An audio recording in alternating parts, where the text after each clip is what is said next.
네, 조금 쉬셨나요? 바로 수업 진행하도록 하겠습니다.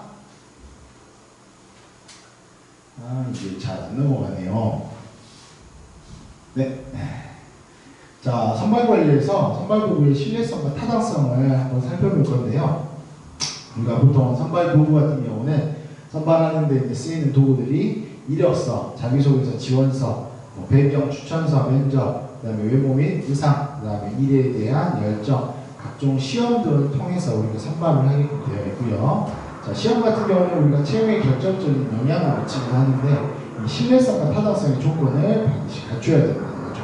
왜냐면 요즘 여러분들 이제 뭐 시험에 관련된 것은 사실상 부정이나 이런 것들이 굉장히 많이 섞일 수도 있다 보니까 이런 신뢰성과 타당성의 조건을 반드시 갖춰야 된다는 거죠. 근데 이제 이 신뢰성과 타당성을 어떻게 측정을 할 거냐, 어디까지가 신뢰성이고 어디까지가 타당성이냐,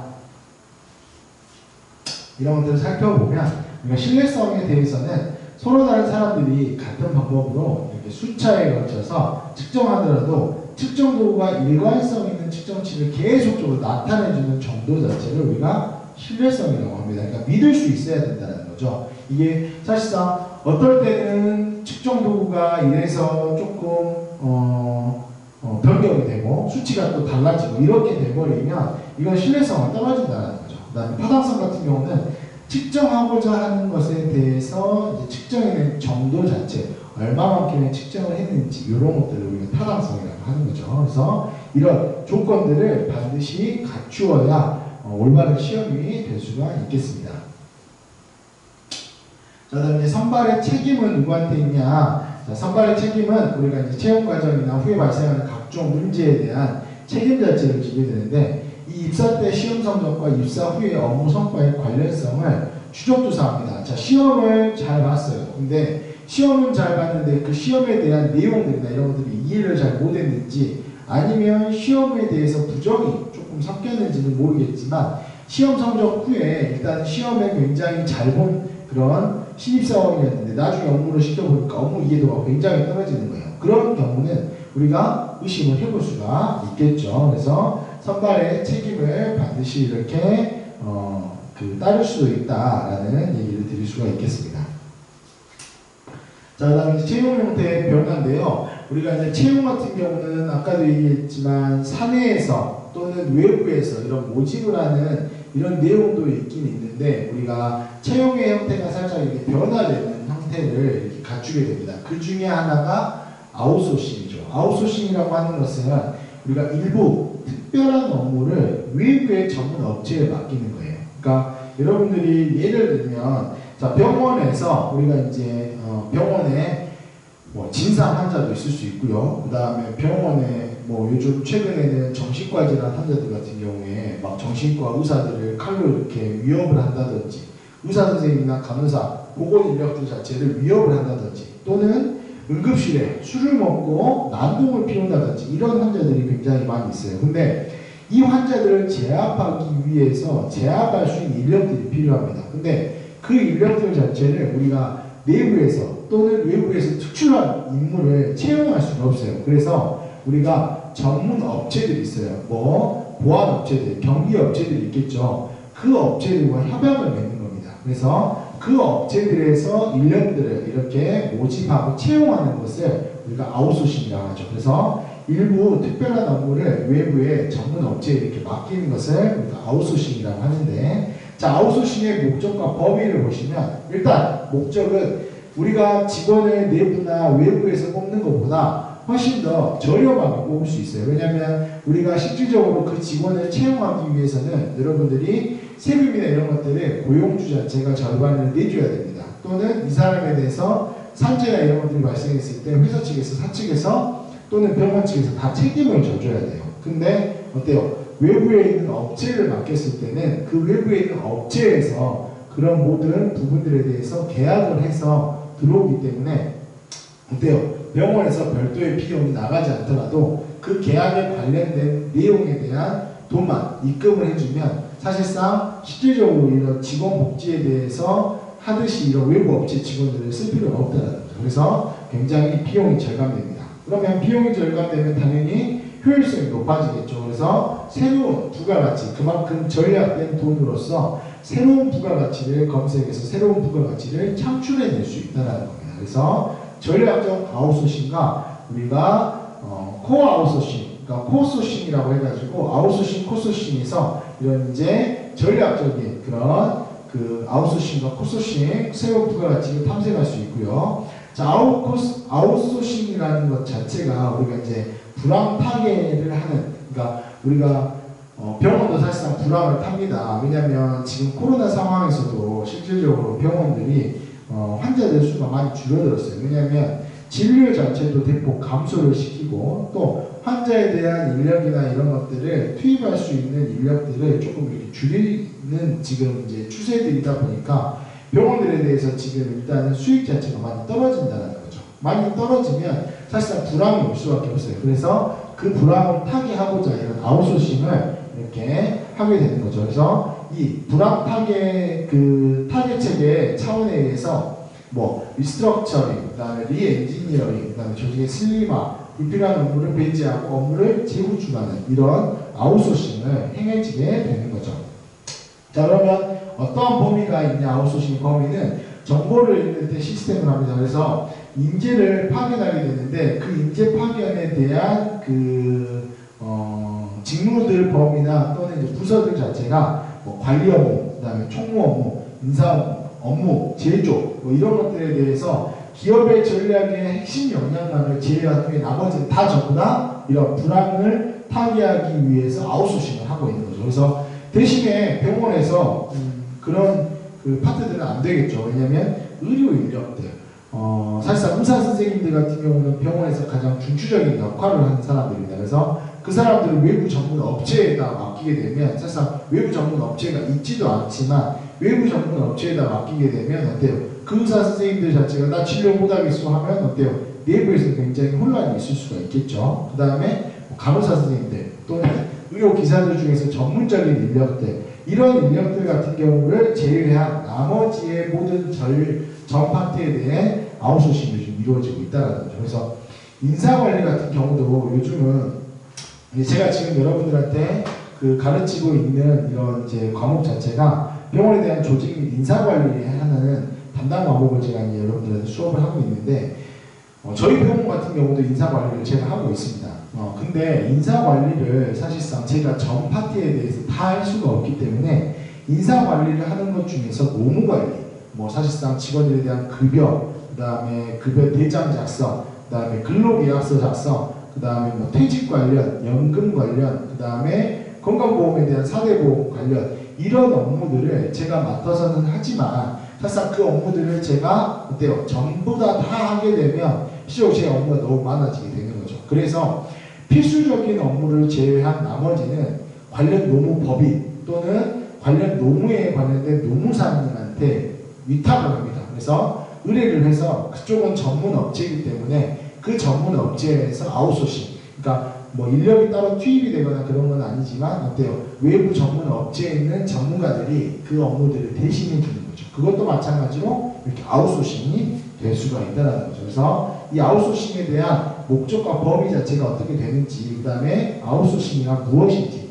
이런 것들을 여러분들이 잘 이해하고 계셨다가 나중에 만약에 인사관리를 하는데 또는 담당자 자체가 만약에 있지 않아서 또는 이 파트 자체는 내가 인사관리자로서 채용을 해야 되는데 채용을 하기에는 너무 일단은 비용 자체도 많이 들어가고 효율성으로서도 떨어집니다. 그런다고 하면 이 아웃소싱 이것을 병원장님께 건의를 해서 뭐 실질적으로 아까 얘기했지만 보안업체, 그 다음에 뭐 경비, 뭐 그 다음에 뭐 미화, 뭐 청소 같은 거 있죠. 그런 것들 같은 경우는 우리가 실질적으로 비용 자체가 그 직원에 대한 사대보험이나 보험료까지 또는 복지까지 다 책임을 져야 되는데 그 복지까지 다 책임을 지려면 비용이 너무 많이 들어갑니다. 우리가 어때요? 지금 불황 시기인데 병원이 잘 안 되는 시기인데 이런 것들은 이런 아웃소싱으로 외부에 있는 전문 업체에게 맡겨보면 어떻겠습니까? 라고 이렇게 제안할 수가 있는 거죠. 그래서 여러분들도 이 아웃소싱에 대한 그 장단점과 또는 이런 아웃소싱에 대한 목적이나 어디까지의 범위를 아웃소싱 할 건지 이런 것들에 대해서 잘 생각을 하고 계시는 인사 담당자가 되시기를 바란다는 거죠. 그래서 아웃소싱 정확히 좀 살펴봤고요.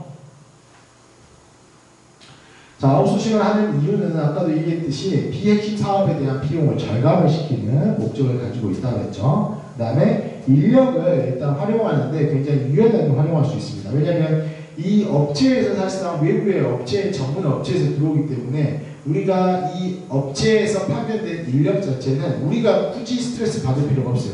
내가 이 직원이 업무를 잘 못해. 그러면 내가 이 직원을 불러서 문책을 하거나 이 직원에 대해서 감봉을 하거나 이 직원에 대해서 뭐 사유서를 받는다거나 이럴 필요가 없어요. 그 업체에 전화를 해서 업체에 대한 직원을 우리가 이런 사유 때문에 바꿔주세요라고 하면 그 업체에서 바꿔준다는 거죠. 그래서 인력을 활용하는데 굉장히 유연성을 가질 수가 있습니다. 그 다음에 노무 관리하는 데 용이하죠. 왜냐하면 우리가 월급 주고 이런 것들은 사실상 우리가 직접 할 필요가 없어요. 왜냐하면 외부 업체에서 들어오기 때문에 그 외부 업체에 대한 사장님 또는 외부 업체에서 관리한 인사 담당자가 우리 병원에서 계약한 계약금만 받아가면 나머지에 대한 노무에 대한 내용 자체를 다 해결을 해주기 때문에 노무 관리의 용이성이 있을 수 있고요. 그 다음에 조직 분위기의 활성화를 해줄 수 있습니다. 왜냐하면 일단 조직적으로 분위기 자체가 전 직원이라고 하면 사실상 이제 직원들을 관리하는 데 굉장히 힘이 들겠죠. 인사 담당자라고 하면. 근데 어때요? 우리 조직 분위기 자체를 이런 외부 업체에서 들어오게 되면 그 외부 업체 사람들은 당연히 자기들이 기본적으로 그 외부 업체에서 고용된 전문가들이기 때문에 이 병원에 피해를 안 입히려고 굉장히 잘할 겁니다. 그래서 분위기 자체의 활성화를 이끌어낼 수 있는 원동력이 되기 때문에 이렇게 아웃소싱을 하게 됩니다. 자, 근데 반대로 아웃소싱을 하면 문제점도 발생을 합니다. 그래서 문제점으로는 어떤 문제점들이 있냐면 일단 관리상의 어려움이 있을 수 있어요. 그래서 특히 이제 품질을 이렇게 따지는 것들. 왜냐면 우리가 이제 어떠한 총무 파트나 아니면 뭐 물량을 만드는 그런 이제 뭐 약을 조제하거나 이런 것들에 대해서도 약사님이 하지만 그것에 대해서 관리하는 것들이나 아니면 물품을 만들거나 이런 것들을 하는 제조업 같은 경우는 아웃소싱을 하면 물품에 대한 자기에 대한 그 직업에 대한 추천성이나 아니면 그 정확하게 그 충실하게 해야 된다라는 그런 그 느낌들 자체가 많이 아웃소싱을 없기 때문에 왜냐면 아웃소싱이라고 하는 것은 외부의 업체에서 오는 직원이기 때문에 그 직원은 우리 병원에 있는 소속된 소속감이 없어요. 그래서 제품의 질이나 또는 이런 그 품질에 문제가 생길 수가 있습니다. 그래서 관리상의 어려움을 겪을 수 있고요. 커뮤니케이션의 통일성을 기할 수 없기 때문에 조업의 비용을 따로 별도로 부담을 해야 됩니다. 그래서 우리 이제 직원들 같은 경우에는 사실상 우리 이제 직원들이기 때문에 커뮤니케이션 자체가 잘 되죠. 근데 여기는 사실상 그 직원한테 청소하는 미화 의사님 아웃소싱에서 업체에서 왔어요. 그러면 그 사람에게 어떠한 지시를 내렸어요. 그러면 내가 직장 상사가 아니고 업체에 있는 사장이 직장 상사이기 때문에 내 말을 안 들을 수가 있어요. 그러면 커뮤니케이션이 잘 안 되는 거죠. 그래서 이런 커뮤니케이션의 통일성을 이렇게 기할 수가 없는 경우에는 따로 별도의 조업 비용, 이 여사님한테나 이 청소하는 사람에게 별도의 그 인센티브나 아니면 별도의 비용을 부담을 해서 일을 시켜야 될 수도 있다는 거죠. 안 그러면 이 사람이 말을 안 들을 수도 있다는 거죠. 세 번째는 이해 충돌로 인한 조직 이미지의 손상에 문제들이 생길 수도 있어요. 왜냐하면 우리 직원들이 아니다 보니까 우리 병원에 대해서 사실상 소속감이 없어요. 그래서 병원에 대해서 환자들한테 친절도나 아니면 이 병원에 대한 충실도가 많이 떨어지기 때문에 병원의 이미지에 큰 문제를 이렇게 일으키기도 하죠. 그 다음에 부처 이주에 대해서 아웃소싱이 가능한 일도 빼앗기지 않으려고 하는 이런 문제점들이 생길 수 있습니다. 그래서 아웃소싱을 하는 목적이나 이유도 있지만 아웃소싱을 했을 때는 이런 문제점도 있기 때문에 아웃소싱에 대한 장단점을 잘 파악해서 아웃소싱을 해야 된다는 거예요. 왜냐하면 아웃소싱은 무조건 우리가 이윤을 추구하거나 또는 이제 돈이 적게 들어가거나 아니면 그런 효율성 때문에 다른 일들을 해볼 수 있다는 장점이 있지만 이런 문제점들도 있기 때문에 사실 아웃소싱 할 때는 인사 담당자 자체가 잘 생각을 해서 하셔야 된다는 거죠. 자, 우리 채용 업무에 대한 아웃소싱 예를 보면 우리 채용 광고 같은 경우는 우리가 문안의 작성이나 광고 매체를 선정하는 것을 외부 업체에 맡깁니다. 예를 들어서 뭐 블로그, 이제 우리 병원에 대한 블로그를 홍보하려고 하는데 내가 컴퓨터를 잘 못하고 블로그 관리를 잘 못해요. 왜냐면 바쁘니까. 그리고 다른 업무도 있다 보니까 내가 별도로 블로그를 관리해 줄 수 있는 업체에게 우리 병원에 대한 블로그가 있는데 블로그 관리 좀 해주세요 라고 맡길 수가 있겠죠. 그다음 이력서 접수나 상별, 그다음 지원자의 추천서와 자기소개서 확인, 그다음에 1차 채용 면접 또는 전 과정의 면접 전체도 전문가의 그다음에 직접적인 업체에 이렇게 맡겨서 이 사람 뽑아도 됩니까? 라고 이렇게 한번 봐주세요 라고 업체에 맡기기도 한다는 거죠. 최종 지원자의 집단의 선발 업무나 보고 또는 최종 선발자의 보고 업무 자체도 이렇게 채용 업무에서 관련된 아웃소싱 예로 볼 수가 있겠습니다. 자, 임시직의 채용 같은 경우는 우리가 이제 정규직 채용의 일단 조건을 보시면 우리 단일 사용자나 기간을 정하지 않은 항구적 고용계약, 그러니까 말 그대로 영구적으로, 그러니까 계속적으로 고용을 시키는 그런 고용계약을 우리가 정규직 고용의 조건으로 보고요. 주로 이제 전일제 또는 노동법상 해고를 보호해주는, 그 다음에 정기적으로 승급을 보장해주고 사회보험인 4대 보험들, 뭐 건강보험이나 연금보험, 고용보험, 산재보험의 혜택을 이렇게 부여해주는 사람들이 우리가 정규직 고용 조건에 해당되는 사람이라고 볼 수 있고요. 반대로 임시직으로 우리 한시적으로서 이렇게 쓰는 직원들을 채용하는 걸 임시직이라고 하는데 일정 기간을 정합니다. 몇 년 몇 월 며칠부터 몇 년 몇 월 며칠까지만 근무하고 퇴사하세요 라고 이렇게 기간을 정해서 고용 해고가 일단은 용이하다는 거죠. 그래서 기업의 노동 유연성을 확보할 수 있는 임시직을 또 요즘 많이 활용하고 있습니다. 주로 이제 종류로 보면 시간제 사원, 몇 시부터 몇 시까지 근무하세요. 그 다음에 어디서 파견 나온 근로자, 그 다음에 계약직 사원, 계절제로 봄, 여름, 가을, 겨울마다 바쁜 차례만 이렇게 쓸 수 있는 계절제 근로, 그 다음에 재택근무자들, 업무를 하는데 굳이 병원에 나오지 않더라도 집에서 타이핑해서 보내주면 이렇게 재택에서 근무할 수 있는 근무자도 임시직이라고 할 수 있겠죠. 그 다음에 도급근무자, 이런 이제 임시직 근로자들이 여러 가지 종류가 있는데 이런 임시직 근로자들이 굉장히 요즘 많이 선호가 되고 있어요. 왜냐하면 아까도 얘기했듯이 우리 정규직 고용 조건에는 굉장히 많은 조건들이 있죠. 절대 해고시키면 안 되고요. 그 다음에 계속 승급을 보장을 해줘야 되고 사회보험 들어줘야 되고 또는 어때요? 일정 기간에 이런 이제 해고를 시키지 않을 그런 고용에 대한 그 보장 자체를 해줘야 되는데 임시직 같은 경우는 기간을 정해서 이렇게 해고를 편하게 시킬 수도 있고 시간대별로 내가 바쁜 시간에 우리 병원에서 일을 하게끔 해주는 그런 이제 피크제 이런 것들이 있기 때문에 사실상 이런 임시직들이 굉장히 많이 증가를 하고 있는데 이런 임시직 증가의 원인은 노동비용이 일단 감소가 됩니다. 왜냐하면 비용 자체를 적게 주더라도 일을 시킬 수가 있다는 거죠. 그 다음에 경제구조의 서비스화 및 정보화, 그 다음에 여성의 사회 진출이 굉장히 활발해지면서 이런 임시직들이 많이 생겨나고 있습니다. 자, 다음 이제 세 번째 인터넷을 이용한 수시 채용인데요. 우리가 이제 인터넷 채용의 의의 같은 경우는 우리가 노동의 유연성이 계속 증가하면서 정기 채용만으로는 충원 요구에 충족하기가 굉장히 부족합니다. 그래서 인터넷 채용을 위한 수시 채용을 많이 하게 되는데요. 이때는 사실상 시간과 비용의 절약의 가능성이 있습니다. 그래서 시간이나 비용을 절약할 수 있고요. 일반인에게 완전하게 공개되는 공개성을 가집니다. 왜냐하면 여러분들이 인터넷에 접속을 해보면 인터넷에 워크넷이나 뭐 아니면 뭐 사랑방신문도 요즘은 신문에 안 하고 인터넷으로 이렇게 보게끔 되어 있는데 그런 것들은 어떤 사람이든 누구든 인터넷을 할 수 있는 사람이라면 다 전부 다 이렇게 공개가 되어 있기 때문에 투명성이 있다는 거죠. 그래서 공정성이 이렇게 높아질 수 있는 장점을 가지고 있는 인터넷 채용의 이런 장점을 설명을 드릴 수 있겠고요. 자, 다음 효과적인 인터넷 채용 공고는 우리가 비용 절감이나 공개성을 일단 목적으로 하게 되는데요. 채용 공고문은 호소력 있게 작성을 하고 게시를 해줘야 됩니다. 그 다음에 읽기 쉽고 사람들이 이해하기 쉽게끔 그렇게 게시를 하고요. 문장은 최대한 짧고 간단하게 작성을 하면서 명확한 직무명과 그 다음에 계율을 가지고 시작을 합니다. 그 다음에 채용 책임자를 간단하게 묘사를 해줘야죠. 누가 채용을 할 거냐, 어떤 사람이 채용을 할 거냐라고 간단하게 묘사를 해주고요. 필요한 면허나 자격을 명시해 줍니다. 그 다음에 급여와 복지 후생에 관한 정보를 제공하고 인터넷 응시 방법 자체를 잘 설명해 주죠. 요즘은 사실상 이력서를 실질적으로 이렇게 가지고 가는 게 아니고 인터넷 이력서라고 해가지고 내가 파일을 작성해서 사진을 딱 붙여서 어때요? 인터넷으로 메일을 이렇게 보낸다든지 아니면 우리가 정해놓은 파일의 양식에 거기에 맞춰서 지원자들이 작성을 하게끔 되어 있는 거죠. 그래서 인터넷 응시 방법을 잘 설명할 필요성이 있다는 거죠. 자, 모집과 선발 관리하는데 유의점을 살펴보면 우리가 일단 경제성 확보를 해야 됩니다. 그래서 인사관리의 기본은 항상 공평해야 되고 다음에는 이런 경제성을 가지고 있어야 되는데 우리가 이제 경제성이 떨어지면 사실상 채용 관리하는데 또 모집하고 선발하는데 많은 비용이 들어갈 수 있어요. 그래서 그런 비용을 절감을 해야 효과성 자체가 높아지는 거죠.